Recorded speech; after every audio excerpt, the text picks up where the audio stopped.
start to write out your standards, write them out, and then do not negotiate on them. Hold yourself to those standards, hold the people that you work with to those standards, and allow there to be consequences when people don't do what they say they're going to do.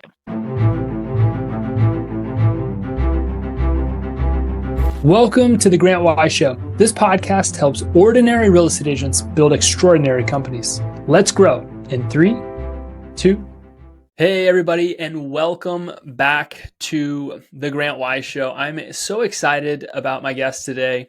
And this is, I don't know if it'll be one of my favorite conversations. I'm hoping it will. It typically is, but I'm interviewing the one and only, this is Kendall Bonner. Kendall is a top team in her market who started from nothing just a couple of years ago and is now up over 200 sides with no Sphere, no Zillow, no of the other types of business or client acquisition that some teams have, and is way into tech, is a top contributor with Inman, and has been one of, like, I don't want to say fan, but like one of like the biggest Grant Wise promoters that I've ever met that didn't actually do business with Grant Wise, which I've always really appreciated. She has been referring people to me for years, and very, very recently, finally got the chance to start working with Kendall, which I was very grateful for.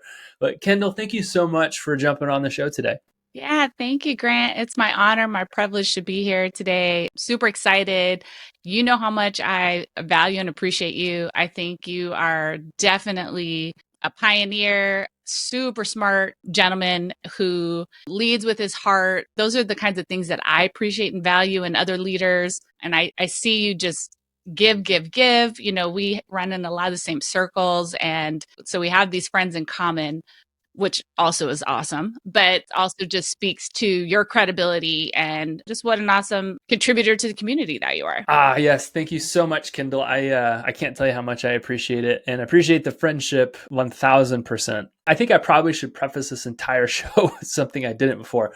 I am actually just now getting over some odd cold. So if I sound awful, look awful, for those of you that are watching this video back, that's why. I'm going to let Kendall do most of the talking, which she should always have the floor to do that anyway. So Kendall, tell us the story. Like your growth, I think, is phenomenal. And that's what this entire show is about, is helping people understand how to go from ordinary to extraordinary.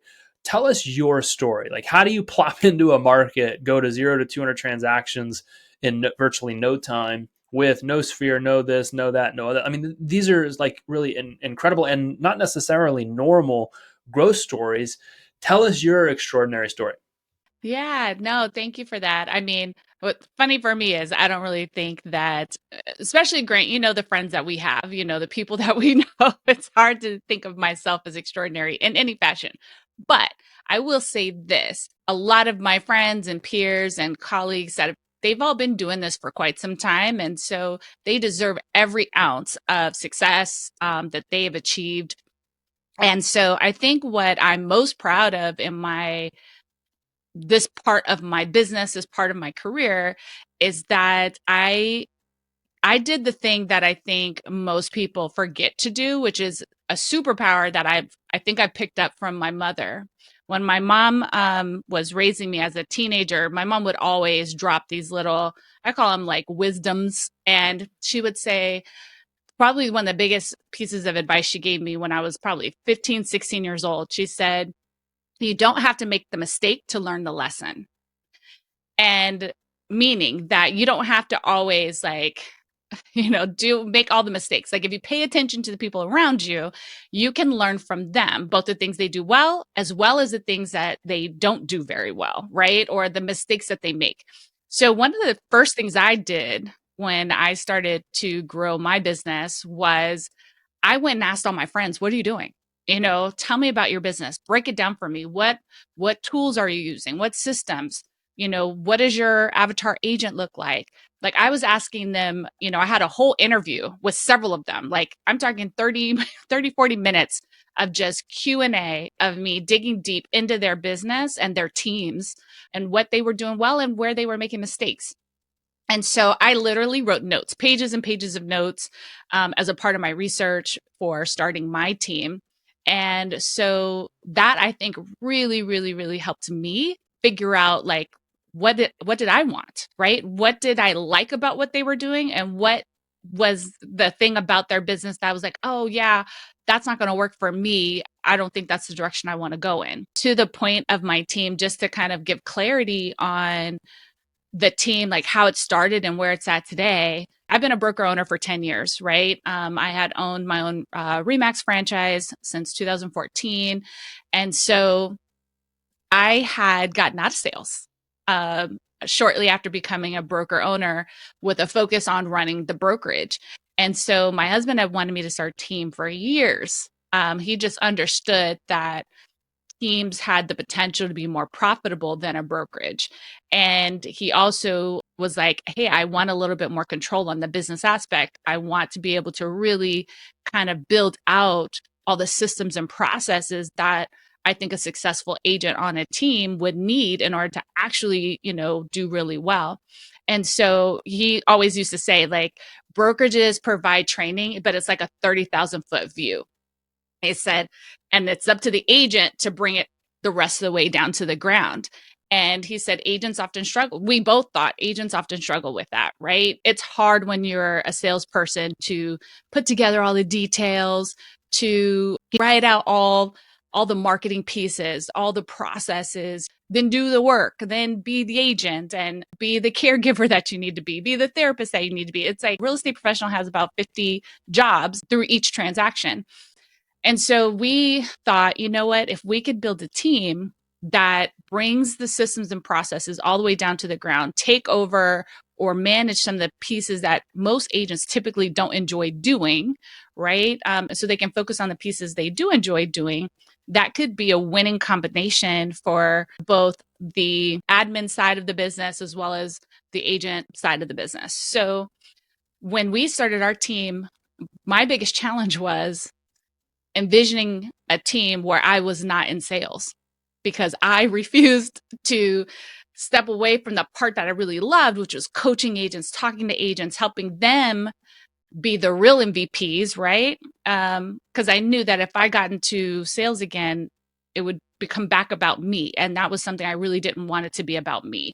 I wanted it to be about the agent on the team and how I could help them change their life through this vehicle of real estate. So that was really important to me. So, and talking to my friends and getting that intel, right? um, it really helped me to create a framework and a structure and a vision that I could actually get behind, which, like I said, growing that team, we started with no sphere of influence. I brought in baby agents or underperforming agents. We taught them how to prospect and take online leads that we had procured and help them convert them and get them closed. And we did it without, like I said, Zillow, or like you said, Zillow. We did it without buying portal leads. We did it through, like I say, all things Google. We didn't even buy social media leads either. That was also something we weren't doing back then. So we've expanded all of our marketing today. Still not a Zillow Flex team or anything like that, but we've expanded and grateful for the growth that we've had over the couple of years. That's absolutely amazing. I think one of the things that I love the most is like something you said early on is the advice that your mom gave you is that I heard this quote before and it was like this hey, dumb people don't learn from their mistakes. Smart people learn from their mistakes. Geniuses learn from the mistakes of others. And I don't know what it was about my upbringing, but we had to make the mistakes and learn the lessons the hard ways. And then I've slowly been able to work that out of my psychology. Thank the Lord that I can now just learn from other people's mistakes and avoid pitfalls that you absolutely will fall into from a business standpoint. It's one of the reasons I love doing podcasts because you're graciously coming into a room and you're sharing lessons that you've learned throughout the process. Hopefully the people that are watching are taking notes. They can take the lessons that you learned along the way and they can avoid hitting some of those potholes. I think it's incredible. And I love your story and just the motives behind the activity, I think is incredible. When we look at you building such a significant business in such a short time through online leads, but in a way that like you're in control, not that you're buying portal and somebody else is in control. what would you say were probably some of the things that you were like, okay, if you're going to go buy online leads because you want to grow your organization the way that I did, avoid mistakes number 1, 2, 3. Like, what are some of the mistakes that people can make when they go to start growing their business, the online leads, that they could avoid based off of your experience?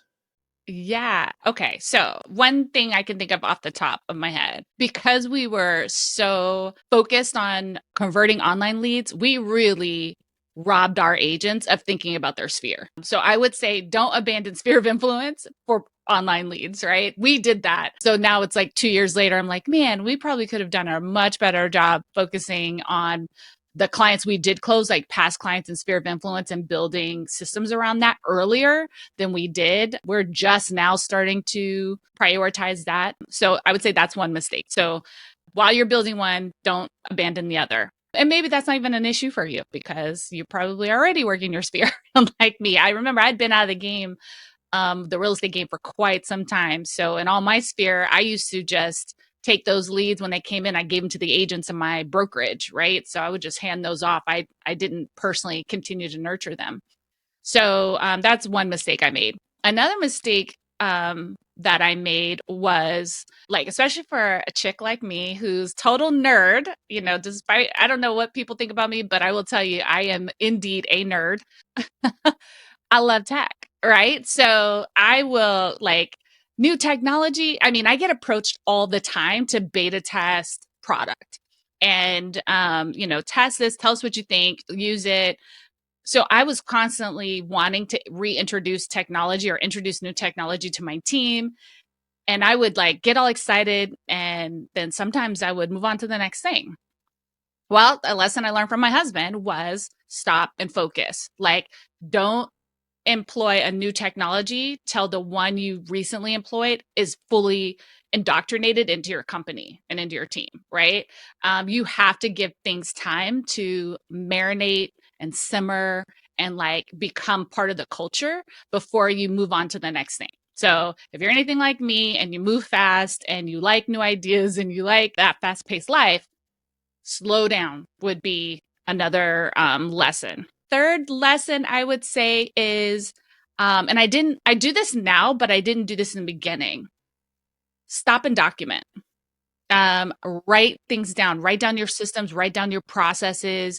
If you are not, if it's not in writing, it doesn't exist. Number one, I've been saying that for years. I'm a lawyer, so, like, that is part of ingrained in me, but it was something that I wasn't doing at the level I do it today, which is, documenting processes, building out a system that is something that if you bring in another human, they can step into it, read or watch a video, whatever, however you articulate the steps, but they have a process to follow. I would say that would be another mistake to avoid. And I think that's a common mistake most agents make, is they're not documenting along the way. And it's really hard to go backwards than it is to just do it from the beginning. 1,000%. You've got to build around your wins. And if you're not doing that, it's really, really, really, really difficult because you have so many people that will come in and be like, oh, my agents, I do this all the time. We step into teams. I step in as a fractional CMO and we'll consult on marketing, advertising, sales.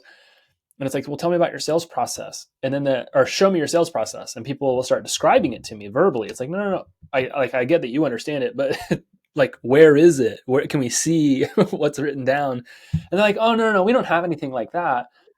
And I'm like, what? No, we can't do that, man. That's your business will crumble if you try to verbally communicate systems and processes. Everybody needs a document in their hand that they could read from that becomes their Bible for doing business in your organization. The verbal stuff is coaching. It's okay to coach people, spot coach people based on where they need to develop their skill sets. Yeah. But I always try to ask two questions. Do we have a people problem or do we have a process problem? Well, most agents that try to pass off responsibility to other people think that they have a people problem. And it's like, but show me your process. And I'm like, well, here's the process. And they'll do it themselves, but it's not written down. And we're like, oh, no, no, no. You don't have a people problem. You have a process problem. And you can burn through employees and agents and VAs and all types of staff because you think that they're the problem. And when the reality is, you are. Like, you've not written this thing down that's crucial to your success. You've not built anything around your wins, and that's not good. It's not a good way. I'm so glad that you said this, because I think that I probably attract a lot of more visionary types. I'm a visionary, you're a visionary, and we need counterparts to us in business, because we always do want to move fast. We always do want to break things. We always don't understand why stuff isn't already done. All the stuff that you described as like pitfalls, I think it's beautiful because it's totally the counterpart to the way that I think our brains work. How important has it been for you having somebody like your husband in the organization that is more of like an operator's mindset, that could help you do what it is that you're doing? Okay. So, it's like the best and the worst thing ever. And it's never, not ever really the worst. You know what? It's actually taught me so much. I will definitely credit probably the two most influential people in my life, in my physical world, are my husband and my mother. And my mother's now passed away, and she never got to see this. Like, everything, my brokerage, everything that I've built was basically after my mom passed away, or after she was so sick she wouldn't even begin to recognize like what was happening. So I believe she's looking down from heaven, like super proud of us. But her influence in my life, and her aspirations for me to be an entrepreneur alongside of my husband's, because my husband was always going to be an entrepreneur.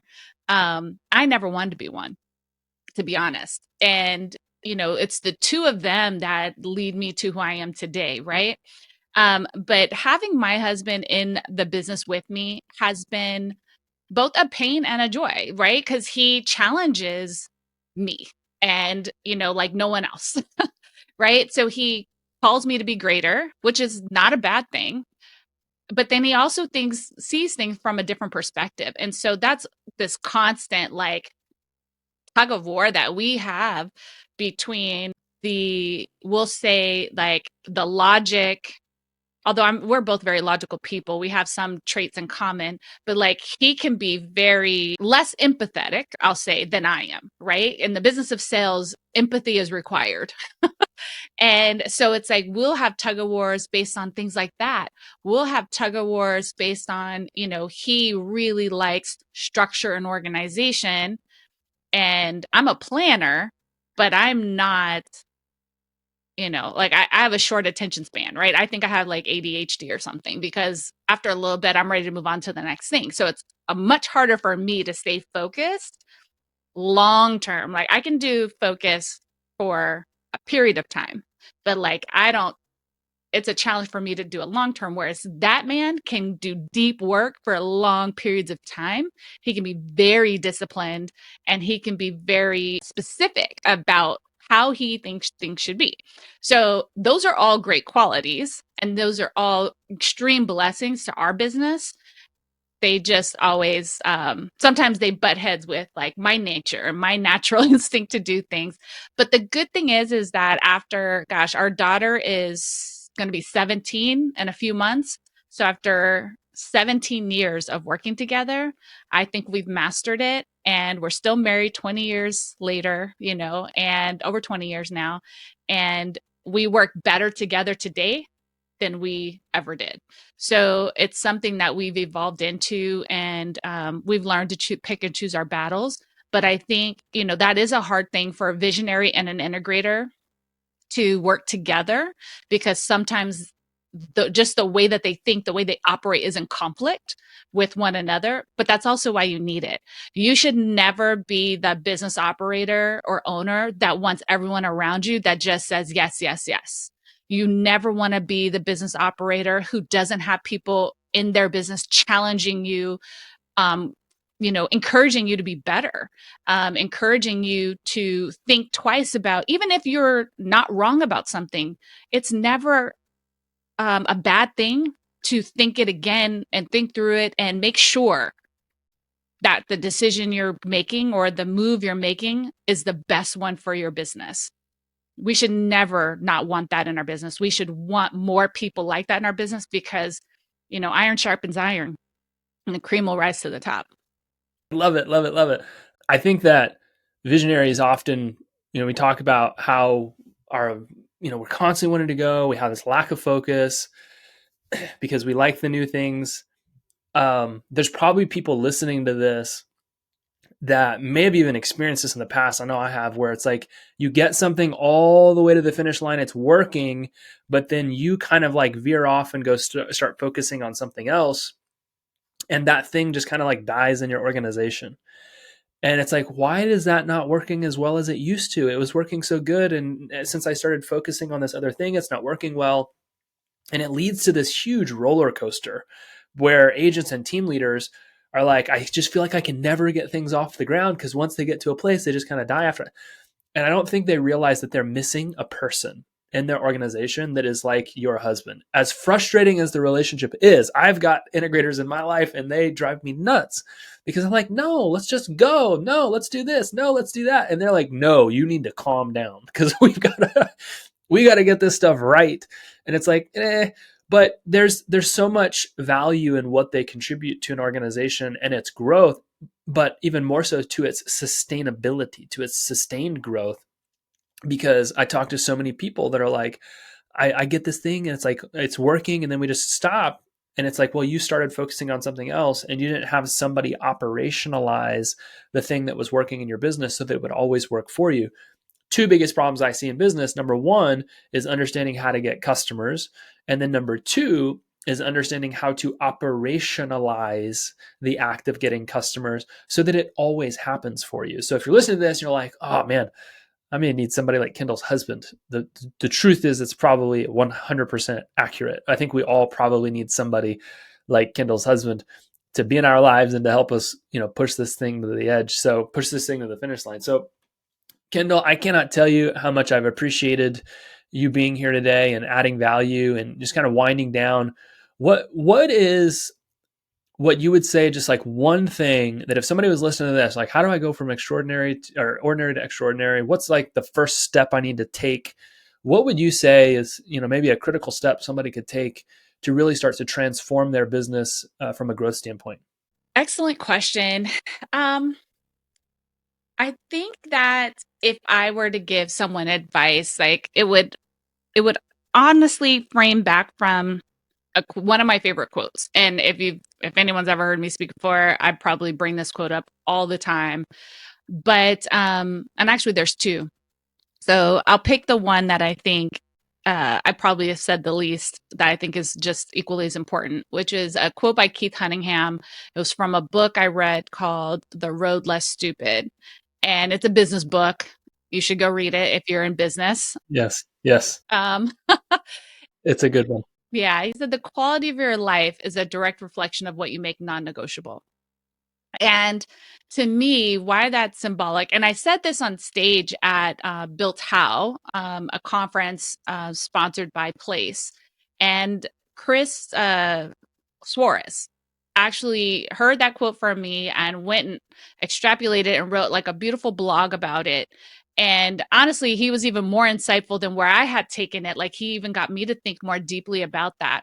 And the reason why I bring this up from a tactical place is because before you can get tactical, you also have to get practical, like in your mindset.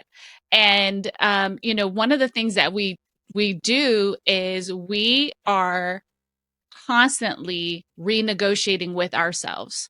So it's like we create standards and then we renegotiate those standards down to whatever the lowest base possible is.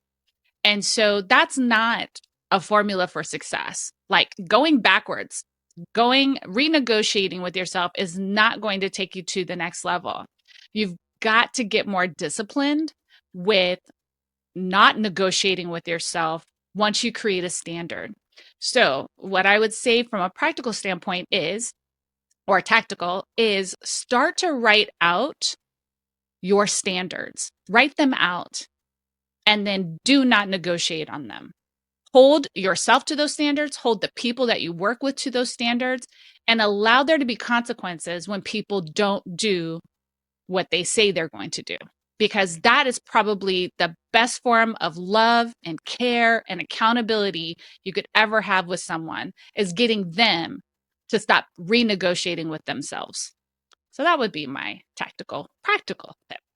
I think that's phenomenal. And I could not possibly agree with what you said any more than I do. Is so spot on. And I think that it's so applicable to everybody, no matter where you are, at what phase of your life or business, your faith, your finances, your fitness. Like, you could take what you've just learned from Kendall and apply that to any area of your life, and it would make a whole lot of sense. That is one of my favorite books, The Road Less Stupid by Keith Cunningham. If you're listening to this, that is a real book.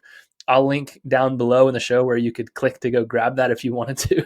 It is actually a really good book too. Keith Cunningham, if I'm not mistaken, I mean, he used to run around with, and maybe still does, with Tony Robbins. He would lead sessions at Business Mastery and different events that Tony would put on. Incredible business mind. So, Kendall, you are an incredible business mind. I am so grateful that I have a relationship with you, and I'm so grateful that I get to see you often at events. You're always so nice, so kind, and it's no wonder you've had so much success. I appreciate you stopping by the show and adding value to the people listening. And we'll definitely make sure that we link up all the ways that you can connect with Kendall in the show notes. So thank you again, Kendall, for being here. I really appreciate you. Thank you, Grant. And thank you to your audience. Appreciate you guys. Go crush the day. You got this. And I'm honored to be here. So thank you. Thank you again. And thank you all for continuing to listen to The Grant Wise Show. We'll see you on the next episode. Peace. Thanks for listening to this episode of The Grant Wise Show. Please don't forget to subscribe to this channel, leave us a review, and we'll see you on the next episode. Thanks.